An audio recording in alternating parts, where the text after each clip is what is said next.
Salve a todos que nos ouvem e assistem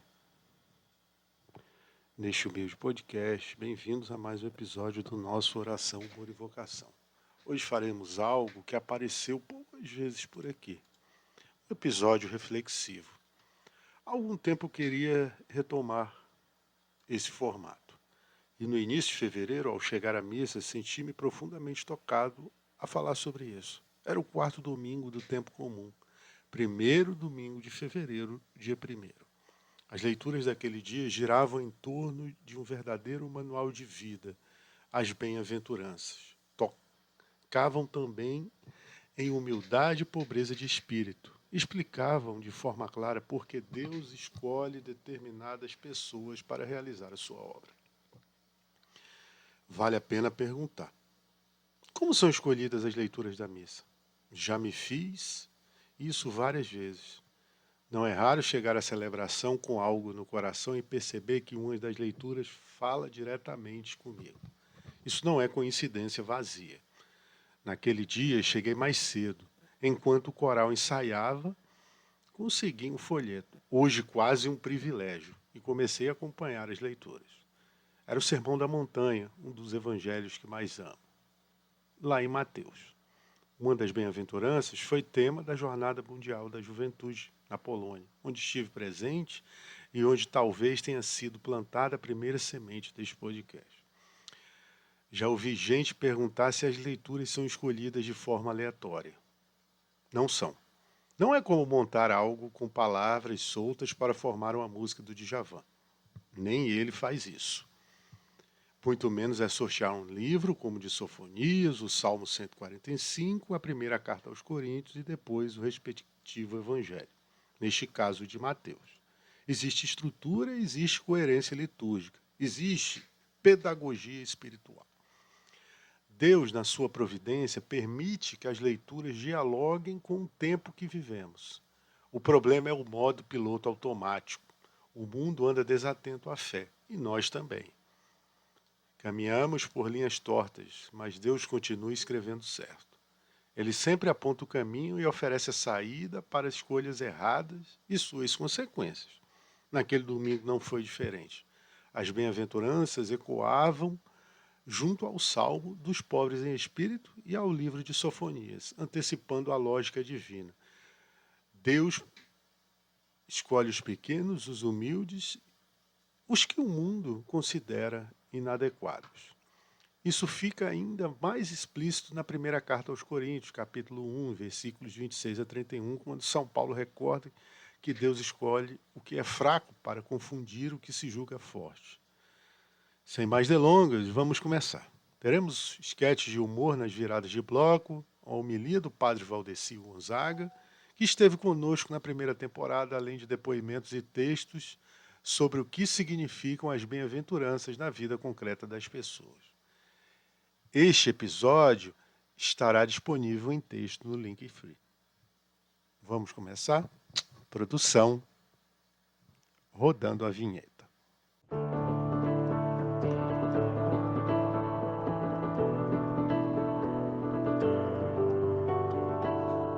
Preparado para a missa, padre? Sim. Só não lembro se imprimi o sermão ou a lista do supermercado. Voltamos para o segundo bloco.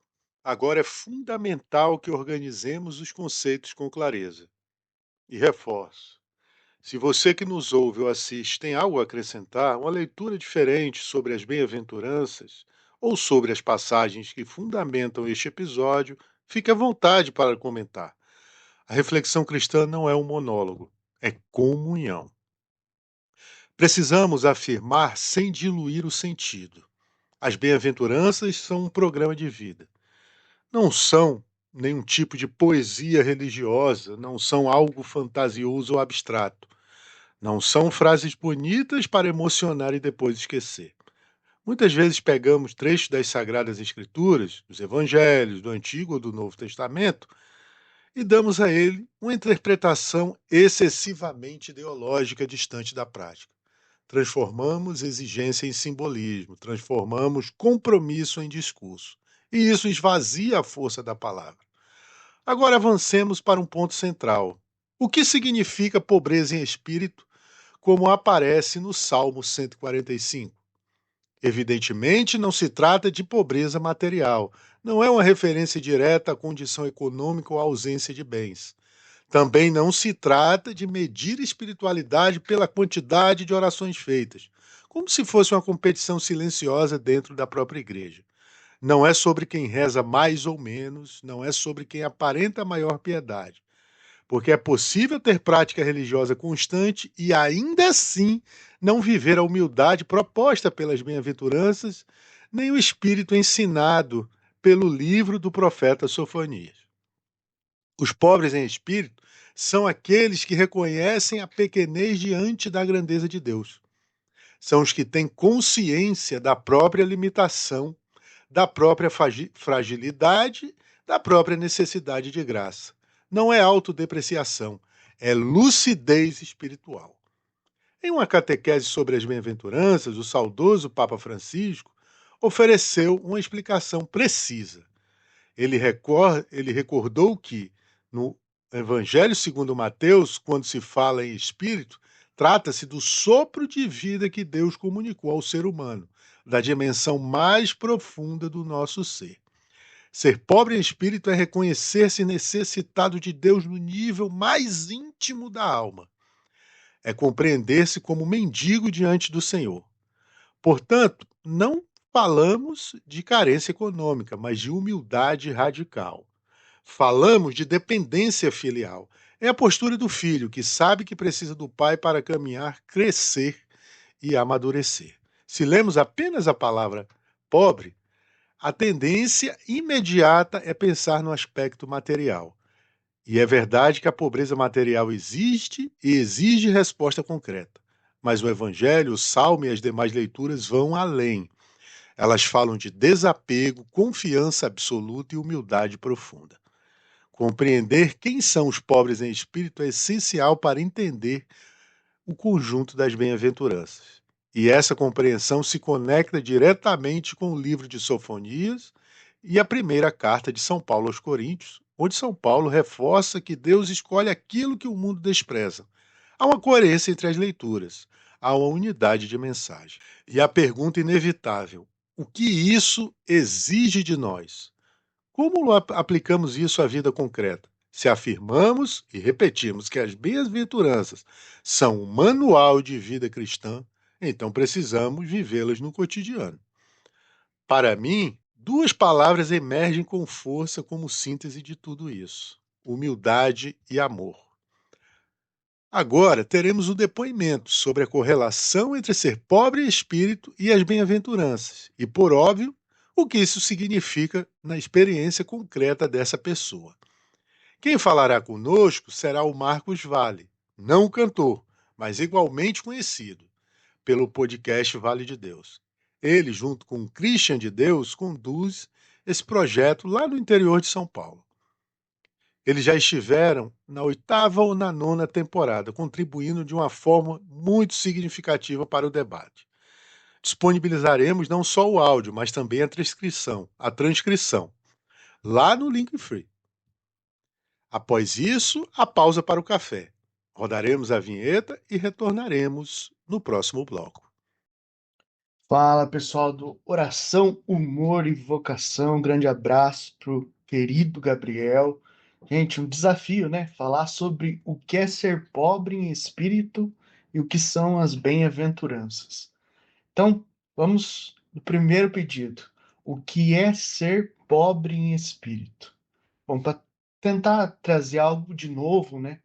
Diferente do que vocês costumam ver e ouvir a respeito disso, ao invés de dizer simplesmente o que é ser pobre em espírito, eu achei mais interessante esclarecer para as pessoas primeiro que é o contrário, né? O que é ser rico em espírito?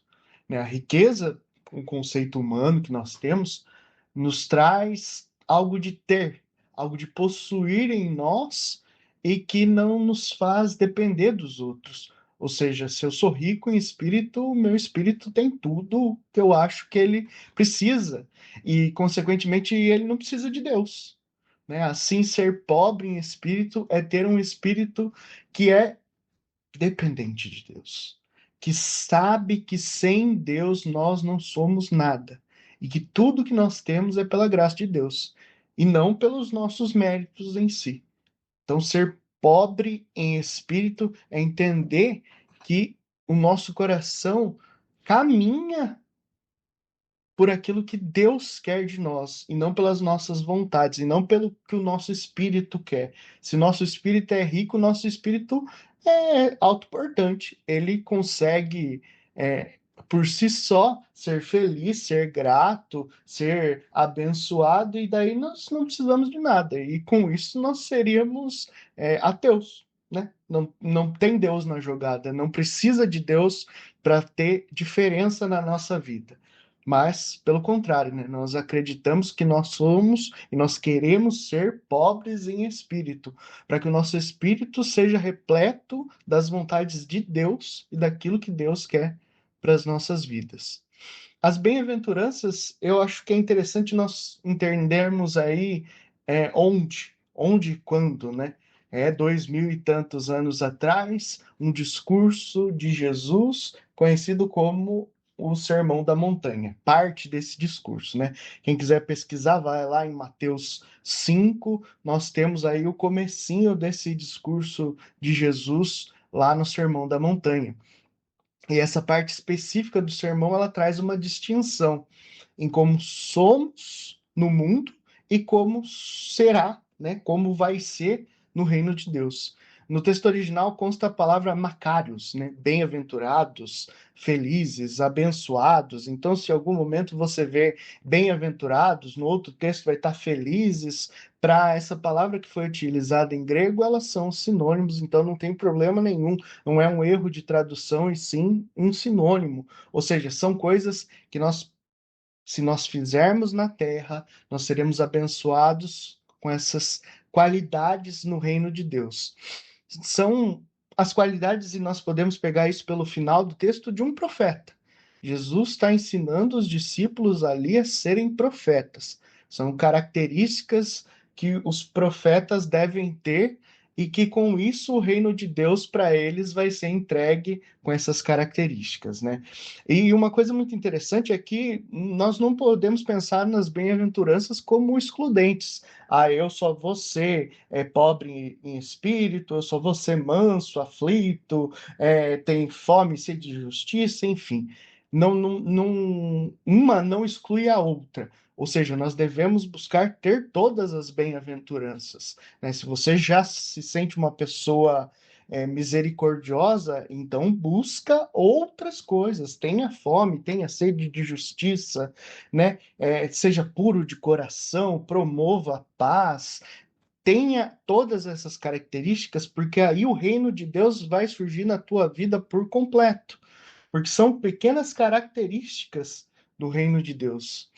E aí, arrematando com o primeiro tema, né, que é ser pobre em espírito, qual que é o grande galardão, né, a grande recompensa no reino de Deus? É ser dono do reino de Deus, aquele que deixou tudo, aquele que deixou o espírito mais pobre, aquele que não teve nada, nada, nada de vontade própria nesse mundo, entregou a sua vontade a Deus, e Deus vai entregar o reino para ele. Ele vai ser possuidor do reino de Deus, e é a nossa grande busca, né? Nós estamos aqui tentando viver uma vida de santidade, viver uma vida de bem, buscando isso, buscando ser alguém diferente, né? Uma oportunidade de fato fazer parte do reino de Deus com aquilo que Jesus queria de nós, né?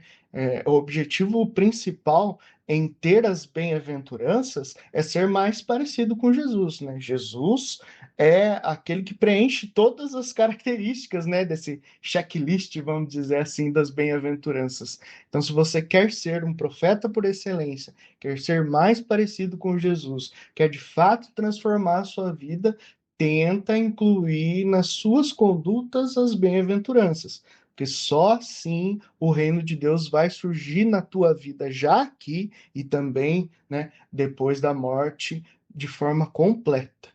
Então, eu agradeço a oportunidade, espero que não tenha me alongado muito, desejo a todos aí um excelente podcast, um excelente conteúdo, fiquem com Deus e forte abraço.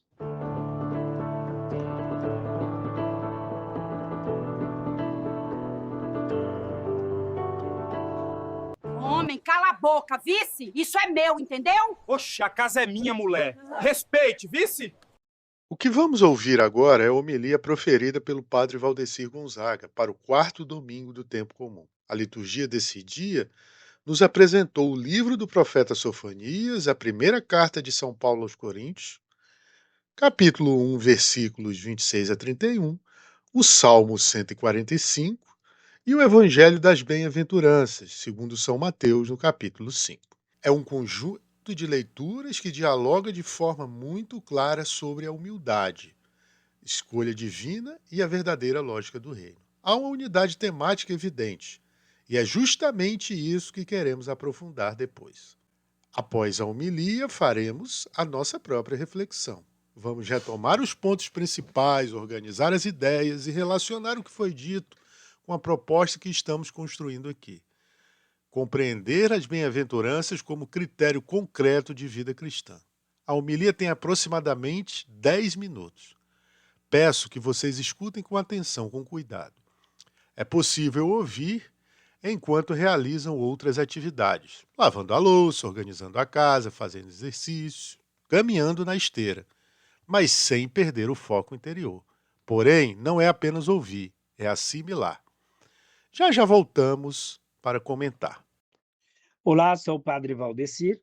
Nós estamos celebrando o quarto domingo do tempo comum, dentro deste ano jubilar arquidiocesano. Creio que nos lembramos bem, no primeiro final de semana, celebramos a festa do batismo do Senhor. No segundo, o valor da luz do Evangelho. E o terceiro era o tema do Domingo da Palavra, criado pelo Papa Francisco. E neste quarto, temos a tônica das bem-aventuranças, o ideal, então, da pobreza e da humildade, linkando com o Salmo, a segunda leitura e, sobretudo, a primeira leitura, que é de Sofonias. Creio que nós nos lembramos bem que, ao comentar um pouco do valor da palavra na semana passada, nós tínhamos sugerido que seguir o Senhor é necessário seguir a partir da palavra. Por isso que eu foco muito também que em cada missa ou na leitura diária que nós prestemos atenção naquilo que a palavra de Deus vai nos dizer, né? Por exemplo, Jeremias 1,12 vai dizer, disse-me o Senhor, viste bem, porque eu velo sobre a minha palavra para cumprir. Não se trata apenas de ler, mas de cumprir. Então, aqui está a tônica deste final de semana, nas bem-aventuranças, né? É uma chave de leitura para ver a coerência de vida cristã entre aquilo que nós lemos e aquilo que nós somos chamados a viver no dia a dia. Claro que é um desafio muito grande, ninguém tem dúvida disso daí, né? E a palavra de Deus, ela vai nos indicando justamente este caminho, que é o caminho do Senhor, para que nós possamos, então, ter aquilo que Jesus diz, né? A palavra conduz a nós, então ela nos conduz à vida eterna, está lá em João 5,24, em verdade vos digo, quem ouve a minha palavra e crê naquele que me enviou, tem a vida eterna, e quem a pratica tem a vida eterna. Então, é importante que nós tenhamos presente o valor desta prática da palavra de Deus. Sem dúvida, em cada final de semana, sobretudo para nós, é como o deserto, onde o Senhor nos conduz, quer falar ao nosso coração, quer falar a cada uma de nós. Lembremos-nos, por exemplo, antes de entrar no comentário da palavra de Deus, aquilo que diz, então, os dois salmos. O Salmo 118, no versículo 105, a tua palavra é um farol que me guia, é a luz do meu caminho. Então, a palavra de Deus é um farol, ela nos guia. Ela é fácil de ser vivida? Claro que não. Aí nos ajuda o Salmo 18. O primeiro é o 118, versículo 105. Este daqui é o 18, né? A palavra de Deus é a verdade, sua lei liberdade. Mesmo que ela seja faticosa, ela é aquilo que nos dá, com toda a fadiga que ela tem, com todo o empenho, ela nos dá liberdade. Vamos então aquilo que eu gosto de fazer, indicar alguns pontos da palavra de Deus. A primeira leitura é do profeta Sofonias, que nos convida a viver conforme o direito estabelecido por Deus e não conforme a autossuficiência. Não é eu ligar no piloto automático ou achar que eu nasci assim, vivo assim, vou morrer assim, sempre vai ser assim, de forma nenhuma. Né? É como Deus, é conforme Deus, que pede que eu, então, me converta a cada dia. E o pequeno e humilde resto de Israel é portador desta salvação a partir da humildade, termo que aparece 2 vezes na primeira leitura. Buscai o Senhor, humildes da terra, praticai a justiça, procurai a humildade, e o resto de Israel, ele será sinal de esperança a partir disso. Então, não tenhamos dúvidas, no caminho da humildade, do estilo de vida, seremos também sinais para as pessoas com quem vivemos, convivemos e ao nosso redor. O salmo responsorial é o Salmo 145, dá a tônica também de Deus que ama e protege os humildes. Né? Felizes os pobres em espírito, porque deles é o reino dos céus, bem-aventurança do evangelho de hoje, que tem como refrão, mas o próprio salmo, né? O Senhor é aquele, ele é fiel para sempre. São João vai lembrar disso na primeira carta. Né? Protege os humildes, os famintos, liberta os cativos, ergue o que está caído, ama aquele que é justo, protege o estrangeiro, ampara a viúva e o órfão, enfim, Deus ampara os humildes, os pequenos, aqueles que nele depositam toda a sua confiança. A segunda leitura é da primeira carta de Paulo aos Coríntios, que começamos então já a ler, do primeiro capítulo. Né? Deus escolhe o que é fraco e os coríntios, por quê? E exalta os humildes. Escolhe os que é fraco, exalta os humildes e rebaixa os grandes. Isso daí está também no Magnífica da Virgem, né? Por que Paulo toca nesse tema da humildade, da pequenez, né? Por quê? Porque os coríntios estavam olhando demais para os critérios humanos, aquilo que é pura aparência, que infelizmente nós também muitas vezes ficamos olhando na aparência. Nós não vamos ao cerne da questão que está no Sermão da Montanha de hoje, né? O caminho é, sem sombra de dúvidas, a humilhação ou a humildade, né? Nós poderíamos dizer. Considerai vós mesmos irmãos, como foste chamado por Deus. Entre vós não há muitos sábios na sabedoria humana, não tem muitos poderosos, não tem muitos nobres, não tem. Por quê? Porque uma vez que a pessoa escolheu ser de Deus, o estilo dela passa a ser um estilo de vida sóbrio, simples. Eu acredito já ter dito outra vez, ou outras vezes, mas todos nós sabemos, né? A pobreza, enquanto infligida sobre os outros, imposta sobre os outros, esta é pecaminosa, né? Mas como estilo de vida sóbrio, né? Esta é uma virtude evangélica, uma virtude que Cristo nos pede, né? Ora, e aí São Paulo vai dizer, na verdade, Deus escolheu aquilo que o mundo considera estúpido, considera fraco, considera simples de tudo, para confundir os sábios, os fortes, aqueles que se consideram inteligentes, né? A sabedoria, a justiça, a santificação, a libertação de Deus, tudo isso nos conduz no caminho, né? A glória seja dada a Deus. Ele a glória e o poder pelos séculos dos séculos, vai dizer também o livro do Apocalipse. O evangelho é o das bem-aventuranças. Cada um procure ler as bem-aventuranças, né? Porque a cada uma tem, entre aspas, uma recompensa. Elas são felicidades, são congratulações. Como nós já dissemos tantas vezes, é um programa de vida. Elas indicam o que devemos ser e o que devemos fazer. As duas coisas precisam caminhar juntas, né? Eu não posso fingir ser humilde se eu não sou humilde. Praticar a humildade se eu não sou humilde. Praticar, então, digamos assim, a paz se eu sou do ódio. Pelo contrário, é preciso ser e ter, fazer, viver, né?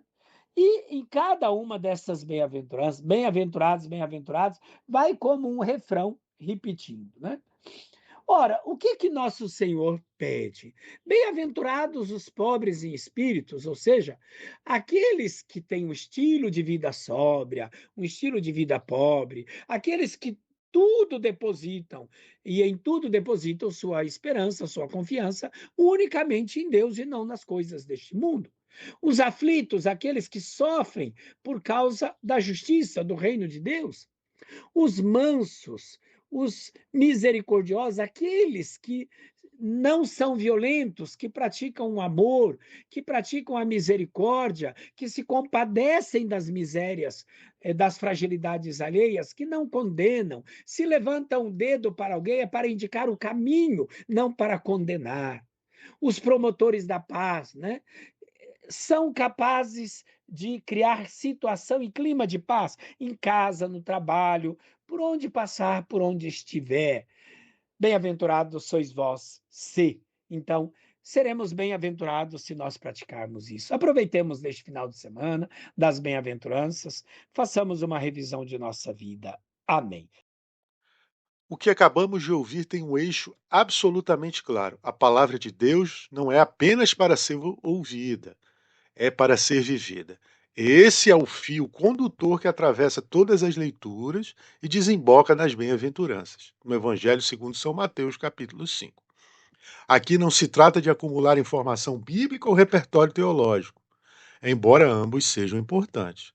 Trata-se de permitir que a palavra molde a nossa existência, nos torne conscientes da nossa pequenez e da nossa iniquidade e direcione com clareza rumo à meta.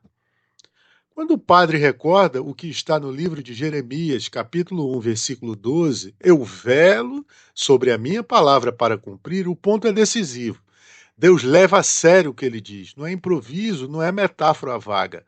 A palavra é reta, objetiva e eficaz. É viva, operante e concreta.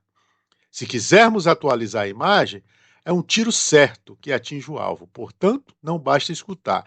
É necessário obedecer e viver. A mesma lógica aparece no Evangelho segundo São João Evangelista, capítulo 5, versículo 24. Quem ouve e crê tem a vida eterna. Ouvir, crer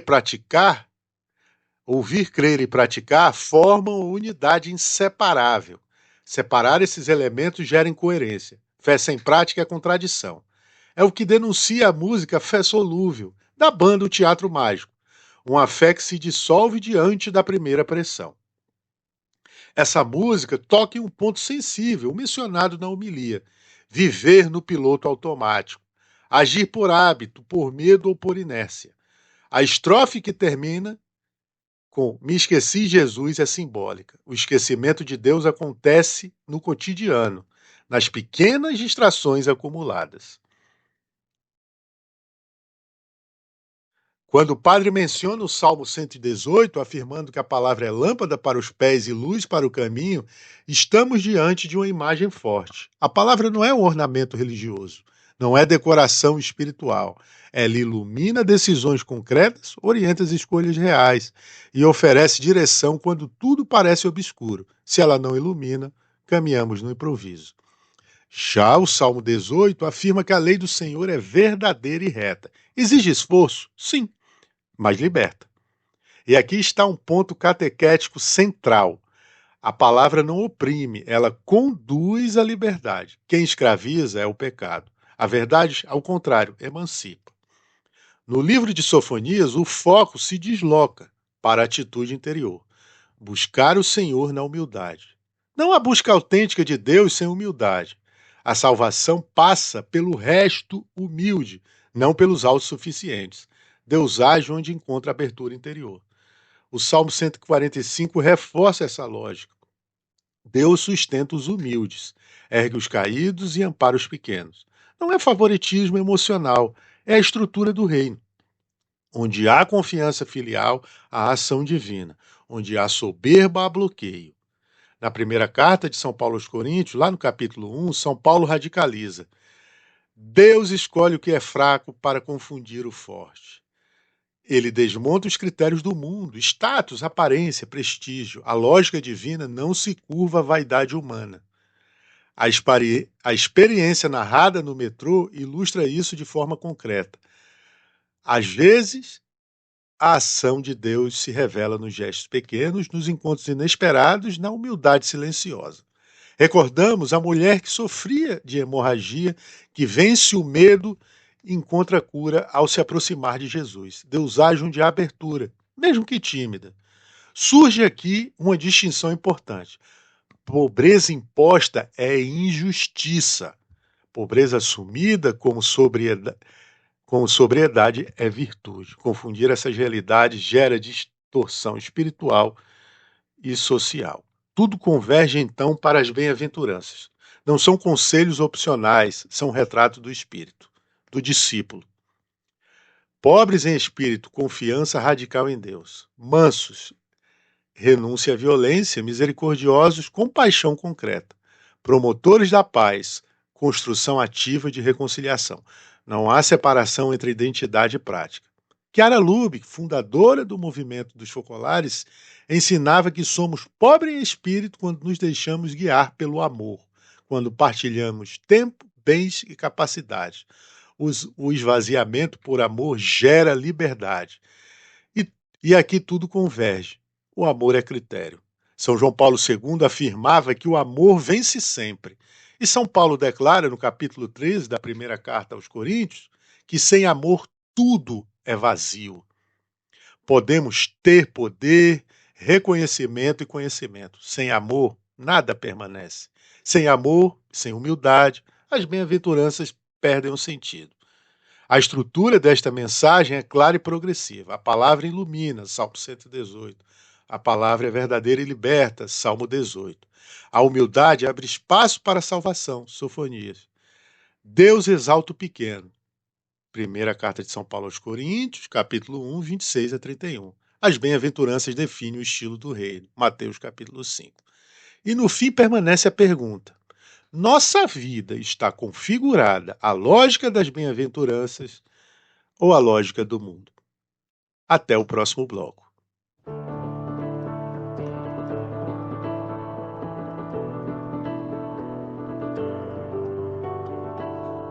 Hein, tu ficou sabendo da vizinha? Uma rapariga maninha. Dona Maria, a senhora não tem espelho em casa? Antes de falar da vida dos outros, vocês já se confessaram hoje? Há um ponto importante que não pode passar despercebido. Estamos entrando no tempo da Quaresma, período que culmina nos 3 dias mais importantes da fé cristã, o Tríduo Pascal.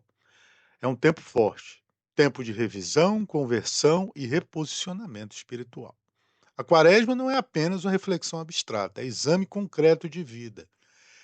E aqui há uma conexão direta com as bem-aventuranças e com todo o Sermão da Montanha no Evangelho segundo São Mateus. Se as bem-aventuranças são programa de vida, a Quaresma é o laboratório onde esse programa é colocado em prática. Tudo converge para um único objetivo: progredir na busca da santidade. Santidade não é privilégio para poucos. É vocação universal. É dom oferecido por Deus e acessível ao ser humano, ainda que muitos duvidem disso. A palavra não nos chama ao impossível, chama-nos à coerência.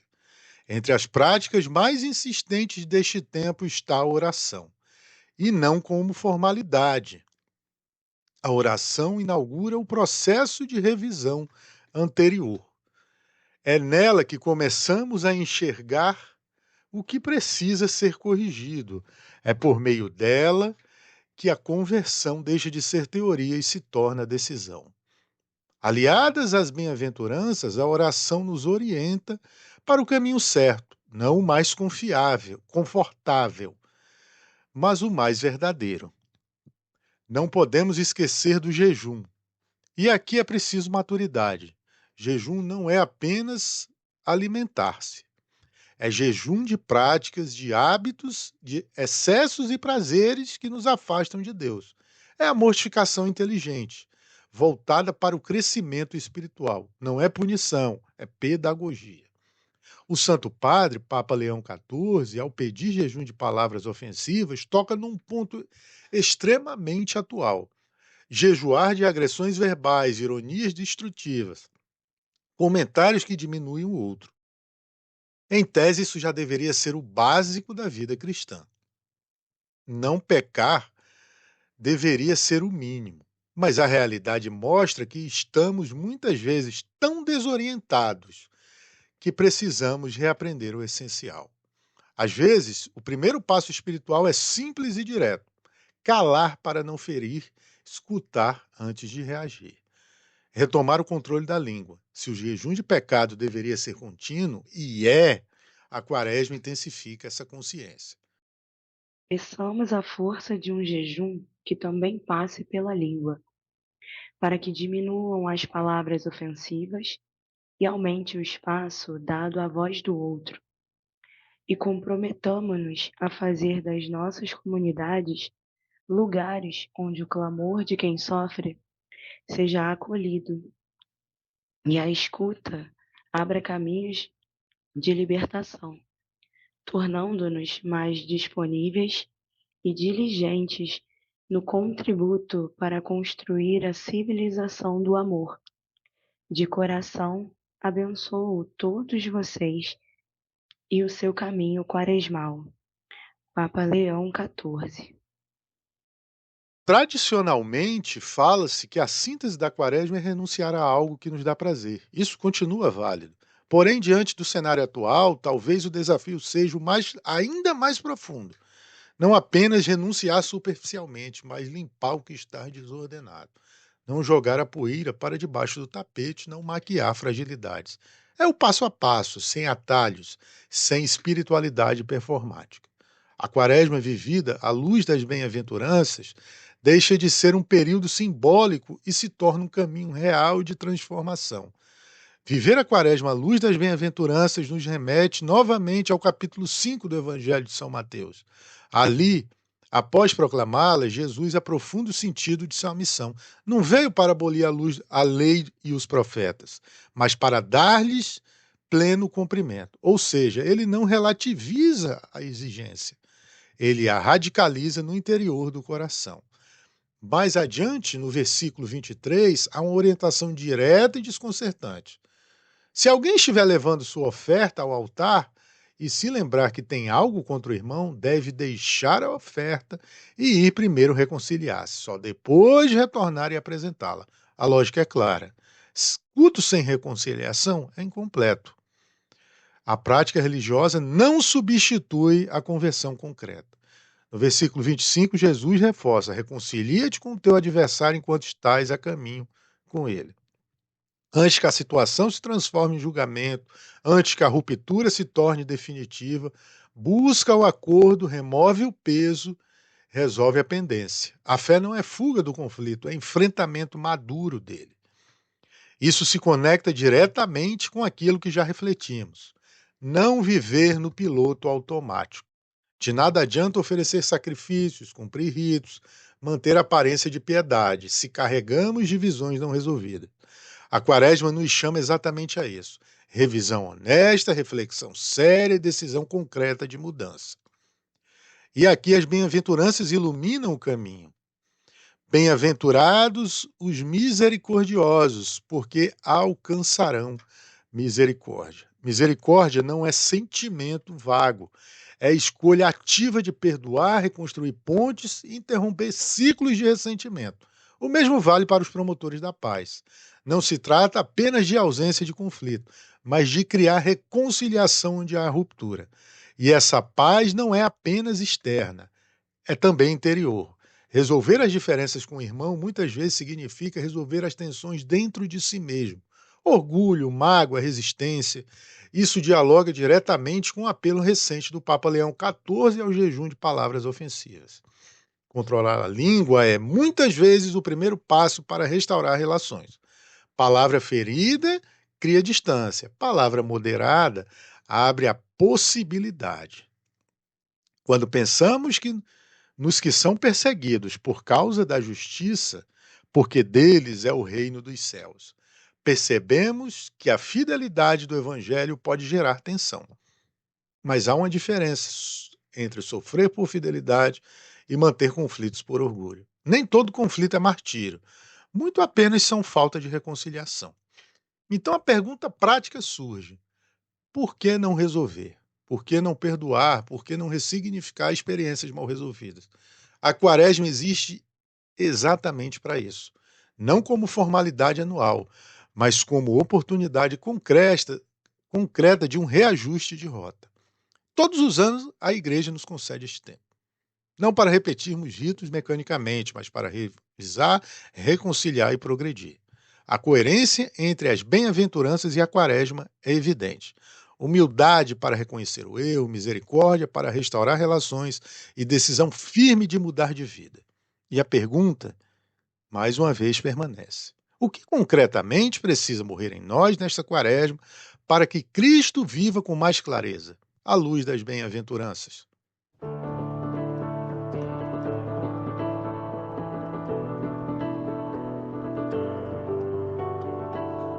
Mestre, e o Senhor nos chama a vigiar. Mesmo que não seja fácil, não é, jovem coroinha? Ao preparar esta meditação, surgiu na minha mente a história de alguém que se tornou profundamente próximo a mim nesta caminhada espiritual. Lembrei-me de modo especial de um livro seu, História de uma Alma. Creio que não preciso dizer de quem estou falando. Refiro-me a Santa Teresinha do Menino Jesus. Logo me recordei de uma das suas frases mais conhecidas e repetidas por outros santos, além de absolutamente atual. E aqui já está a chave de leitura. Santa Teresinha viveu concretamente as bem-aventuranças, não como teoria, mas como prática. Desde muito jovem, sua vida foi marcada por humildade, compaixão e entrega silenciosa. No Carmelo, enfrentou limitações e compreensões, além de sofrimentos interiores, e ainda assim escolheu amar. Ao longo de História de uma Alma, percebemos como sua experiência é limitada, é iluminada pelo Sermão da Montanha. Ela foi pobre de coração, reconhecendo-se pequena e totalmente dependente de Deus. Chorou diante da dor, especialmente na morte de sua mãe. Viveu a mansidão sem permitir que a amargura a dominasse. Teve fome e sede de justiça, intercedendo pelos pecadores. Foi misericordiosa com quem a julgava imatura. Foi pura de coração, pacífica e, de certo modo, perseguida por sua radicalidade no amor. Não é exagero afirmar, Santa Teresinha é um retrato vivo das bem-aventuranças. Como ouvimos na homilia do padre Valdecir, se as bem-aventuranças fossem uma equação, o resultado seria o amor. Em carta à irmã Maria, Teresinha escreve algo teologicamente decisivo. Compreendi que só o amor fazia agir os membros da igreja. Compreendi que o amor encerrava todas as vocações, que ele é eterno. Aqui está o núcleo da questão, a caridade como princípio estruturante da igreja. Não é um sentimento passageiro, não é romantização espiritual, é fundamento. Lembram-se do termo grego Makarios?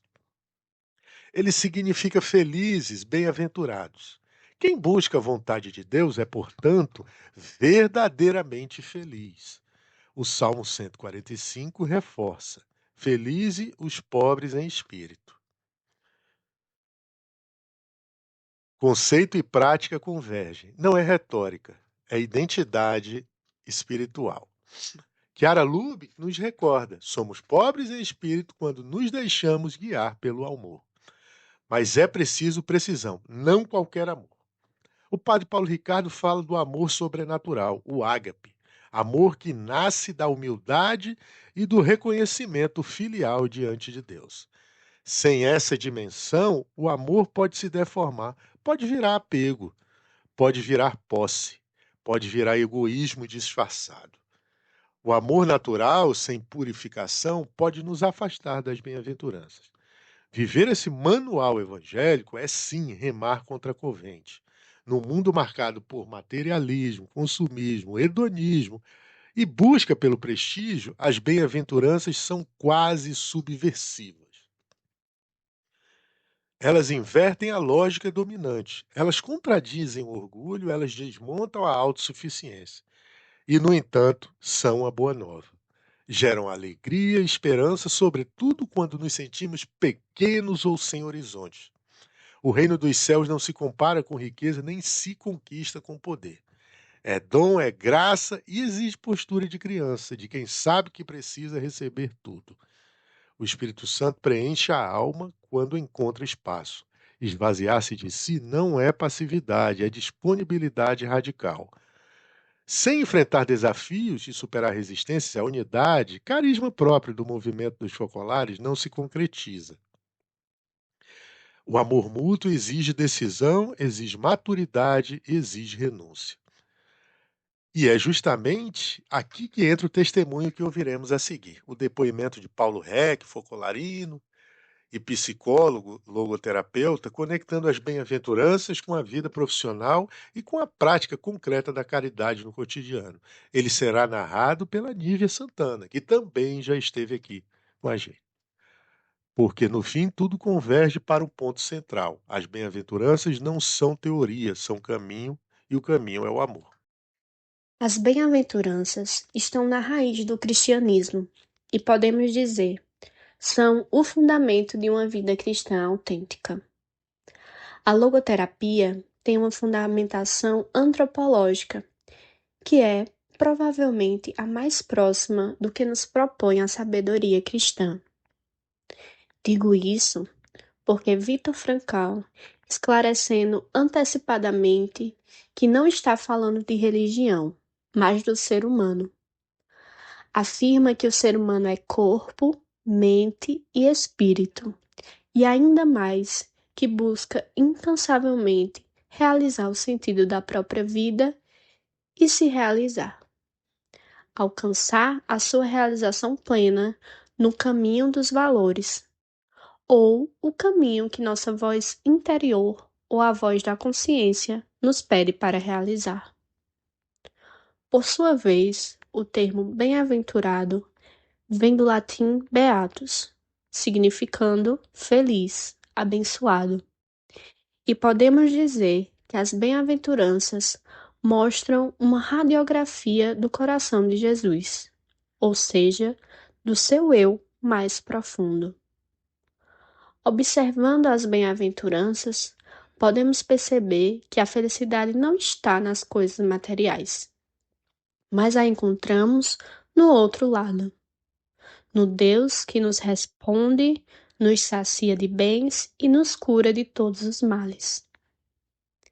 Aparentemente, nos é pedido um amor passivo, que somente espera a bondade divina que irá, no futuro, no pós-morte, resolver as dores, angústias e injustiças que sofremos hoje. Ledo engano. Ora, para viver serenamente as bem-aventuranças, necessitamos, com certeza, ter muito presente e vivenciar o que Frankl chama de valores de atitude. Justamente aqueles que, entre os 3 caminhos de realizar valores, a ação, a contemplação e os valores de atitude, são os mais difíceis e os mais importantes de concretizar.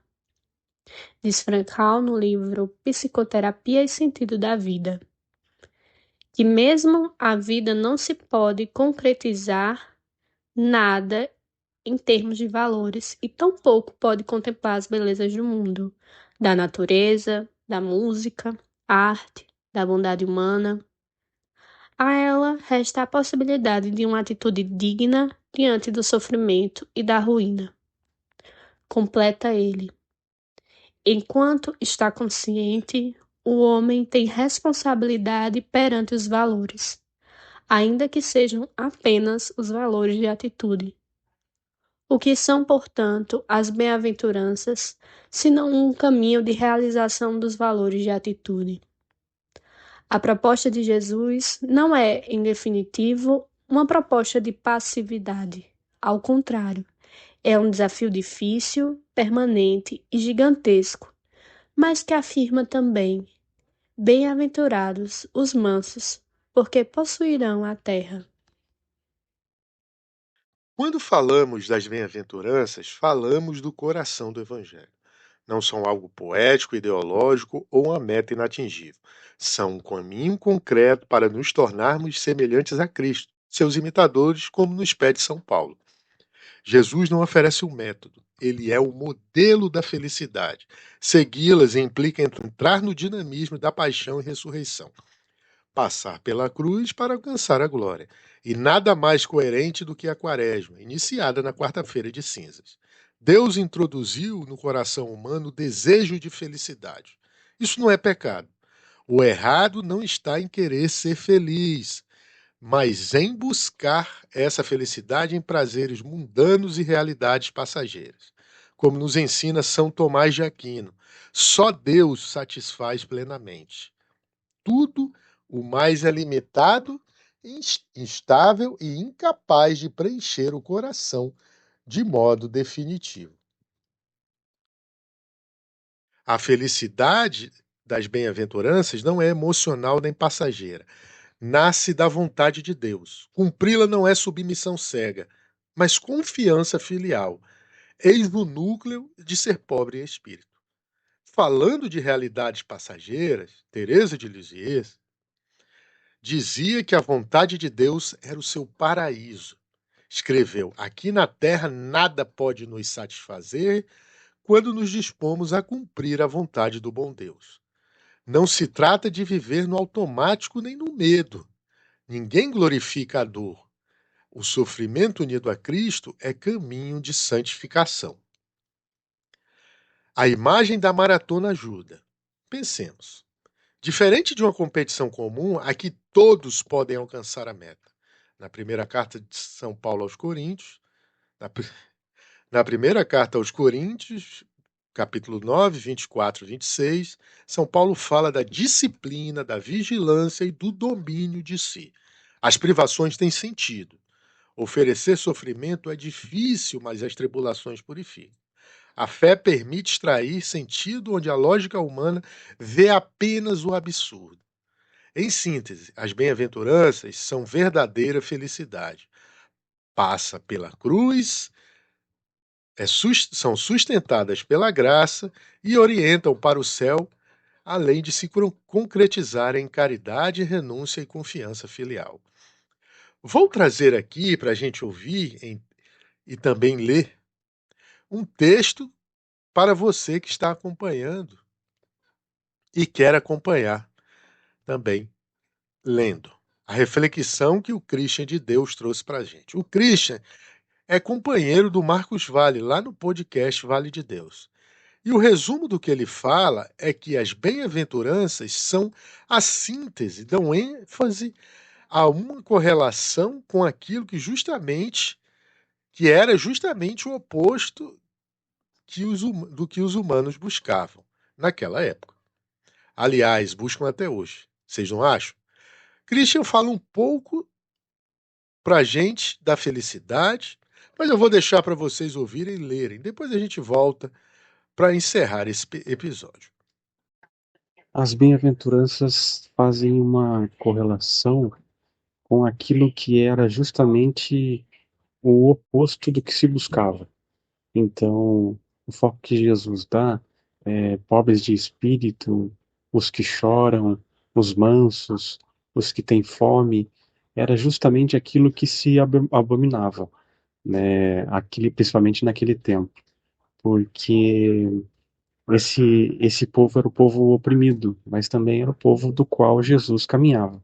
Então Jesus andava com os pobres de espírito, com os que choram, com os mansos, com os que têm fome e sede de justiça, os que buscam misericórdia, ou seja, os pacificadores. né? Era o oposto da sociedade ideal, daquilo que o povo mais buscava. E aí confronta exatamente aquilo que Jesus propõe. Jesus propõe aquilo que é diferente daquilo que buscamos. Se eu busco riqueza, se eu busco fortaleza, coragem, ele diz o contrário, que o feliz é aquele que, de alguma forma, usa a sua fraqueza para de fato viver e a partir da sua fraqueza buscar aquilo que é ser feliz. Ou seja, aquilo que a gente mais se afasta é aquilo que Jesus mais propõe para que a gente possa de fato ser feliz.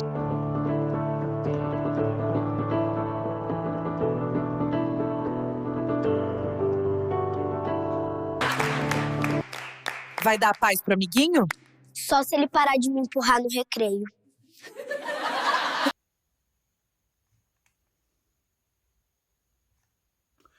Salve, salve! Estamos de volta para o último bloco, caminhando agora sim para o final deste belo e trabalhoso episódio. Finalizo nesta quinta-feira, 26 de fevereiro, com o desejo de que tudo que foi preparado aqui some na sua caminhada de conversão à luz das bem-aventuranças. No evangelho de hoje, Mateus capítulo 7, versículos 7 a 12, somos conduzidos novamente ao coração do que refletimos ao longo deste episódio. Logo no início, ouvimos aquela exortação direta de Jesus: pedi e vos será dado, procurai e achareis, batei a porta e a porta vos será aberta. Aqui está a base, confiança filial, confiança de filhos que sabem a quem estão pedindo. Mais adiante, no versículo 11, lemos: ora, se vós que sois maus sabeis dar coisas boas aos vossos filhos, quanto mais o vosso Pai que está nos céus dará coisas boas aos que lhe pedirem. Perceba a lógica. Não é uma equação fria, é uma revelação de paternidade. Somos pequenos, limitados, frágeis e ainda assim amados por um Pai que entregou o próprio Filho por nós. Um Deus que se fez homem. Isso nos remete inevitavelmente aos pobres em espírito, aquele esvaziamento interior que abre espaço para a graça. Não autossuficiência, mas dependência amorosa. E então vem a chamada regra de ouro, no versículo 12. Tudo quanto quereis que os outros vos façam, fazei também a eles. Nisso consiste a lei e os profetas. Jesus não veio abolir, veio cumprir, veio levar à plenitude. E em outro momento dos evangelhos, nos entrega o mandamento novo: amar como ele amou. Se quisermos enxergar as Escrituras como um grande mosaico, ou se preferirem como uma equação, todas as peças se encaixam. Todas as passagens convergem. O resultado final nós já sabemos: reino dos céus, amor de Deus, vida nova. É uma síntese do caminho que está justamente nas bem-aventuranças. Chegamos, então, ao fim.